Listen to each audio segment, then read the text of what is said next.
Welcome to my YouTube channel study point. ચેનલને like કરો, share કરો, સબસ્ક્રાઇબ કરો અને નવા વિડીયોની નોટિફિકેશન મળતા રહે તે માટે બેલ આઇકન દબાવો. હવે મિત્રો આપણે આગળ જોઈએ વોકેબ, જેમાં આપણે રેગ્યુલર જોતા હોઈએ છીએ સિનોનિમ્સ એટલે કે સમાનાર્થી.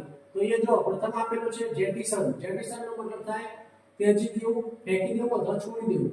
તો તેનો સમાનાર્થી થાય ડિસ્કાર્ડ એટલે કે ફેંકી દેવું, એબન્ડન એટલે કે ત્યજી દેવું, ડમ્પ એટલે કાઢી નાખવું, રિજેક્ટ એટલે નકારી કાઢવું, કાસ્ટ ઓફ એટલે કે છોડી દેવું, પછી ડિસ્પોઝ ઓફ એટલે દૂર કરી દેવું, શેડ એટલે છોડવું અને રિલિંક્વિશ એટલે કે ત્યાગ કરવો.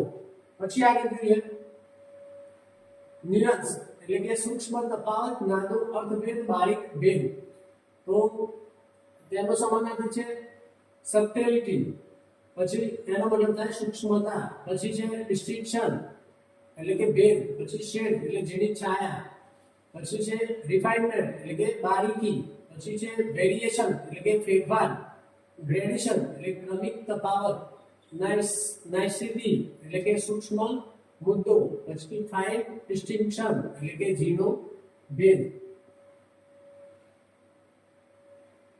જો આગળ પેલું પ્રથમ જો એમાં shade S H E D હતો એટલે કે છોડવું, જ્યારે આ વાક્યમાં શેડ નો સ્પેલિંગ અલગ છે, S H A D E એટલે એ ખાસ ધ્યાન રાખજો. પછી પરવેસિવ એટલે કે વ્યાપક, સર્વત્ર ફેલાયેલ. તો તેના સમાનાર્થી છે પ્રિવેલન્ટ એટલે કે વ્યાપક, એક્સટેન્સિવ એટલે વિસ્તૃત, યુનિવર્સલ એટલે સર્વવ્યાપી, ઓમ્નિપ્રેઝન્ટ એટલે કે સર્વત્ર હાજર. પછી રેમ્પેન્ટ એટલે બેકાબુ રીતે ફેલાયેલું, પછી યુબિક્વિટિયસ એટલે કે સર્વત્ર જોવા મળતું. આગળ જોઈએ સ્ટાન્સ એટલે કે વલણ, અભિપ્રાય, સ્થિતિ અથવા તો દ્રષ્ટિકોણ. તો તેના સમાનાર્થી છે પ્રથમ છે પોઝિશન એટલે કે સ્થિતિ, એટીટ્યુડ એટલે કે અભિગમ, પછી વ્યૂ પોઈન્ટ એટલે કે દ્રષ્ટિકોણ, પછી ઓપિનિયન એટલે કે અભિપ્રાય, સ્ટાન્ડ એટલે વલણ, પર્સપેક્ટિવ એટલે કે પરિપ્રેક્ષ્ય, પછી એપ્રોચ એટલે અભિગમ અને પોસ્ચર એટલે કે સ્થિતિ. આગળ જોઈએ ટર્મોઇલ એટલે કે અરાજકતા, ગડબડ, ઉથલપાથલ, અશાંતિ. તો તેના સમાનાર્થી છે ચાઉસ એટલે કે અરાજકતા, ડિસઓર્ડર એટલે અવ્યવસ્થા, કન્ફ્યુઝન એટલે ગૂંચવણ, મૂંઝવણ, અપહીવલ એટલે કે ઉથલપાથલ, પછી અનરેસ્ટ એટલે અશાંતિ, પછી ડિસ્ટર્બન્સ એટલે કે ખલેલ, પછી પેન્ડેમોનિયમ એટલે કે ભારે ગડબડ અને ટુમ્યુલન્ટ એટલે કે હોબાળો. પછી જોઈએ આગળ હવે એન્ટોનિમ્સ જોઈએ. જે શબ્દો આપણે સમાનાર્થી જોયા તેના વિરોધાર્થી જોવાના છે. તો પ્રથમ છે જેટીસન. તો તેનો મતલબ થાય તેજી દેવું, ફેંકી દેવું અથવા છોડી દેવું.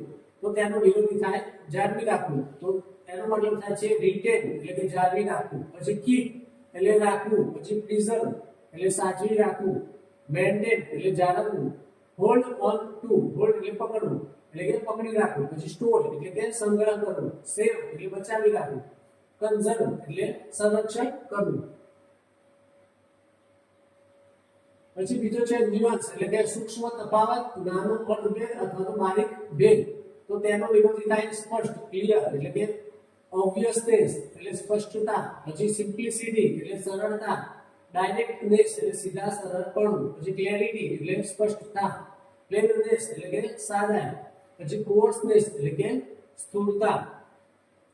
આગળ જોઈએ પરવેસિવ એટલે કે વ્યાપક, સર્વત્ર ફેલાયેલું. તો તેનો વિરોધી થાય રેડ એટલે કે દુર્લભ, પછી સ્કાર્સ એટલે કે અછત અથવા તો અલ્પ, પછી લિમિટેડ એટલે મર્યાદિત, રેસ્ટ્રિક્ટેડ એટલે કે સીમિત, પછી અનકોમન એટલે અસામાન્ય, પછી સ્પેરાડિક એટલે કે છૂટક, ક્યારેક થતું, પછી લોકલાઇઝ એટલે ચોક્કસ વિસ્તારમાં થતું, લોકલ પરથી લોકલાઇઝ બન્યું છે, પછી ઇનફ્રીક્વન્ટ એટલે કે ભાગ્યે જ થતું.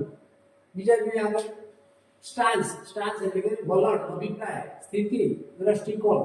તો તેનો વિરોધી છે ઇનડિસિઝન એટલે કે અનિર્ણય, પછી ન્યુટ્રાલિટી એટલે તટસ્થતા, પછી અનસર્ટેનિટી એટલે કે અનિશ્ચિતતા, પછી હેઝિટેશન એટલે ખચકાટ, પછી છે વેસિલેશન એટલે કે વારંવાર મત બદલવું, ડાઉટ એટલે શંકા, પછી એમ્બિવેલન્સ એટલે કે દ્વિધા એટલે કે મૂંઝવણ. પછી આગળ છે ટર્મોઇલ એટલે કે અરાજકતા, ગડબડ, ઉથલપાથલ, અશાંતિ, તો તેનો વિરોધી થાય પીસ એટલે કે શાંતિ, કામ એટલે શાંત સ્થિતિ, ઓર્ડર એટલે વ્યવસ્થા, સ્ટેબિલિટી એટલે સ્થિરતા, હાર્મોની એટલે કે સુમેળ, પછી ટ્રાન્ક્વિલિટી એટલે કે શાંતિપૂર્ણ સ્થિતિ, પછી સેરેનિટી એટલે નિર્મળ શાંતિ, અને છેલ્લું છે બેલેન્સ એટલે કે સંતુલન. સંતુલન હોય ત્યાં શાંતિ હોય. પછી આગળ જોઈએ ઇડિયમ્સ. ઇડિયમ્સ એટલે કે રૂઢિપ્રયોગો. તો પ્રથમ આપેલું છે એટ અ ક્રોસરોડ્સ એટલે કે facing an important decision to be at a point where an important decision must be made. મતલબ કે નિર્ણાયક તબક્કે હોવું અથવા તો મહત્વપૂર્ણ નિર્ણય લેવાની સ્થિતિમાં હોવું. તમે એવી કોઈ સિચ્યુએશનમાં હોય જ્યાં તમારે મહત્વપૂર્ણ નિર્ણય લેવો પડે ત્યારે આપણે આ ઇડિયમ્સ વાપરીએ છીએ એટ અ ક્રોસરોડ્સ. અહીંયા વાક્ય આપેલું છે India is at a crossroads in its energy policy એટલે કે ઉર્જા નીતિ છે એ નિર્ણય માટે ઇન્ડિયા છે ક્રોસ રોડ પર એટલે કે નિર્ણાયક તબક્કે છે એવું કહેવાનું મતલબ થાય. પછી ઇન ધ સ્પોટલાઇટ એટલે કે receiving public attention, to receive a lot of public attention, to be the center of attention મતલબ કે ચર્ચાના કેન્દ્રમાં હોવું, બધાનું ધ્યાન પોતાના તરફ આકર્ષિત કરવું. તો એ વાક્ય આપેલું છે The issue of inflation is in the spotlight these days. એટલે કે મોંઘવારીનો મુદ્દો આજકાલ ચર્ચાના કેન્દ્રમાં છે. પછી છે on the brink of એટલે કે very close to something especially and important. એટલે કોઈ ઘટના બનવાની અણી પર હોવું અથવા તો ખૂબ નજીક હોવું. તો અહીંયા વાક્ય આપેલું છે the company is on the brink of bankruptcy. Bankruptcy એટલે કે દિવાળીનું થઈ જવું. તો કંપની છે દિવાળીએ થઈ જવાની એકદમ અણી પર છે, એકદમ નજીક છે. પછી છે the tip of the iceberg એટલે કે આ વાક્ય જ્યારે ટાઇટેનિક જહાજ ડૂબ્યું એના પરથી મતલબ બનાવેલું છે the tip of the iceberg એટલે કે આઇસબર્ગનો એક નાનો ટુકડો. અહીંયા એનો મીનિંગ થાય છે small visible part of a bigger problem, situation or issue that is mostly hidden. મતલબ કે એકાદો ભાગ જે ખૂબ નાનો છે પરંતુ વાસ્તવિક પરિસ્થિતિ ઘણી મોટી હોય છે એ રીતે કહેવા માંગે છે. એકાદો ભાગ તો ખૂબ નાનો છે જ્યારે વાસ્તવિક સમસ્યા અથવા તો પરિસ્થિતિ ઘણી મોટી છે એવો મતલબ થાય. તો the corruption case we know about is only the tip of the iceberg. મતલબ કે કરપ્શન કેસ એટલે ભ્રષ્ટાચારનો જે કેસ આપણે જાણીએ છીએ તે તો માત્ર એક ટીપ ઓફ આઇસબર્ગ એટલે એક નાનો ભાગ છે, બાકી હજી તો ઘણી મોટી સમસ્યા છે કરપ્શનની એ રીતે કહેવા માંગે છે. પછી છે તો ધ લાઇન એટલે કે ફોલો રૂલ્સ સ્ટ્રિક્ટલી, ઇન્સ્ટ્રક્શન ઓર authority exactly, two behave as expected. મતલબ કે નિયમોનું પાલન કરવું અથવા તો વડીલો કે સત્તાધીશોના આદેશ મુજબ વર્તવું, જેવી તેમની આશા રાખીને સત્તાધીશો એવું જ વર્તન કરવું. અહીંયા વાક્ય આપેલું છે employees are expected to toe the line and follow companies policies. એ થયું આપણું વાક્ય.